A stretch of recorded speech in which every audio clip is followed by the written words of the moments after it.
Hello and welcome back to the another video. নমস্কাৰ স্বাগতম জনাইছো আপোনালোক সকলোকে আইজেট টেকনিক্যাল লৈ আছে আপোনালোকৰ কাৰণে খুবই গুৰুত্বপূৰ্ণ তথা ইম্পৰ্টেন্ট এটা ভিডিও লৈ আহিছো সো ভিডিওটো আপোনালোকে কতো স্কিপ নকৰাকৈ শেষলৈকে চাই থাকিব আজিৰ এই ভিডিওটো আপোনালোকৰ কাৰণে খুবই গুৰুত্বপূৰ্ণ তথা ইম্পৰ্টেন্ট ভিডিও হ'ব বন্ধুসকল বন্ধন আৰু মাইক্ৰোফাইনেন্সৰ পৰা ঋণ লোৱা মহিলাসকলৰ কাৰণে খুবই এটা ডাঙৰ খবৰ এটা নতুন আপডেট এটা বিগ ব্ৰেকিং তেওঁলোকৰ কাৰণে লৈ আহিছো বন্ধুসকল আপোনালোকে নিশ্চয় গম পায় বন্ধন আৰু মাইক্ৰোফাইনেন্সৰ পৰা ঋণ লোৱা 26 লাখ মহিলাক সৰকাৰৰ ফালৰ পৰা ঋণসমূহ মাফ কৰি দিয়াৰ কথা ঘোষণা কৰা হৈছে লগতে বন্ধুসকল যিসকল মহিলাই বন্ধন আৰু মাইক্ৰোফাইনেন্সৰ পৰা ঋণ লৈছিলে তেওঁলোকৰ কাৰণে এটা খুবই এটা বেয়া খবৰ আহি পৰিছে অৰ্থাৎ বন্ধুসকল যিসকল মহিলাই বন্ধন আৰু মাইক্ৰোফাইনেন্সৰ ঋণসমূহ মাফ কৰি দিয়া হ'ব তেওঁলোকে কোনো চৰকাৰী আঁচনিৰ তেওঁলোকে সুবিধা নাপায় চৰকাৰৰ ফালৰ পৰা যিসমূহ আঁচনি দিয়া হ'ব তেওঁলোকে আঁচনিত অন্তৰ্ভুক্ত হ'ব নোৱাৰিব আৰু বন্ধুসকল তেওঁলোকে নেক্সটত বেংকৰ ফালৰ পৰা তেওঁলোকে লোন লওঁতে তেওঁলোকে বহুতো সমস্যাৰ সন্মুখীন হ'ব পাৰে তো বন্ধুসকল এই সন্দৰ্ভত অসমৰ মুখ্যমন্ত্ৰী হিমন্ত বিশ্ব শৰ্মা ডাঙৰীয়া এখন সংবাদমেলত তেওঁ কি উল্লেখ কৰিছিলে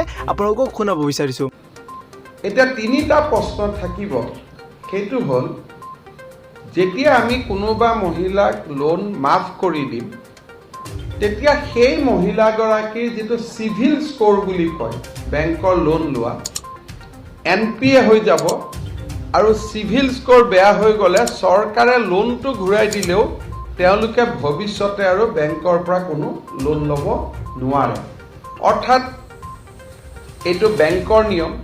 যে মোৰ যদি মই লোন ঘূৰাই দিয়া নাই এবাৰ যদি মোৰ নামটো এনপিএ হিচাপে লিষ্টত গুচি গ'ল তেতিয়া সেই মহিলাগৰাকী বা মহিলাগৰাকীৰ ঘৰখনে ভৱিষ্যতে আৰু লোন ল'ব নোৱাৰে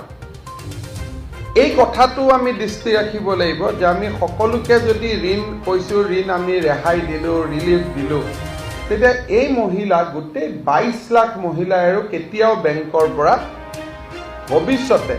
কনকলতা হওক এনআৰএলএম হওক আন আঁচনিবিলাকৰ পৰাও বেংকৰ লোন নাপাব সেইকাৰণে আমি তিনিটা কেটেগৰী কৰিব সিদ্ধান্ত কৰিছো এটা কেটেগৰী হ'ল যে যিসকলে লোন ধুনীয়াকৈ ঘূৰাই আছে কোনো সমস্যা নাই